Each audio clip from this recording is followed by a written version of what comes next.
सातारा जिल्ह्यातील असं एक गाव आहे जिथं लोक गुराढोरांसह गाव सोडून काही काळ वेशीबाहेर जाऊन राहतात।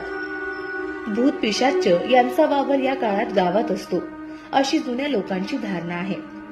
आज काळाच्या ओघात ही भीती राहिली नसली तरी सूर्यास्त ते सूर्योदय या काळात गाव ओस टाकण्याची प्रथा कायम आहे। जावळी तालुक्यात मेड्याच्या दक्षिणेस गोंदेमाळ हे गाव आहे। दर 3 वर्षातून एकदा ग्रामस्थ गाव सोडून शेजारच्या गावात राहण्याची इथं प्रथा आहे। गुढीपाडव्याच्या 3ऱ्या दिवशी ग्रामस्थ गुराढोरांसह गावाबाहेर निघून जातात। महाते बुद्रुक या शेजारच्या गावातील मंदिरात त्यांचा मुक्काम असतो। देवानं कौल दिला तरच लोक गावात परत राहायला जातात। त्याप्रमाणे यंदा 5व्या दिवशी कौल घेऊन ग्रामस्थांनी पुन्हा गोंदेमाळ गावात प्रवेश केला। संपूर्ण गाव निर्मनुष्य असतं, पण या काळात गावात चोरीचा प्रकार कधीही घडला नसल्याचा दावा गणपत पार्टे यांनी केला।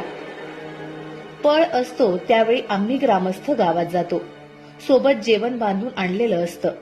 मात्र संध्याकाळी पुन्हा महाते या गावात केलेल्या तात्पुरत्या वस्तीवर जाऊन राहतो। सूर्यास्तानंतर गावात कोणीही थांबत नाही, घरातील चूलही पेटवली जात नाही, असं लक्ष्मण पार्टे यांनी सांगितलं।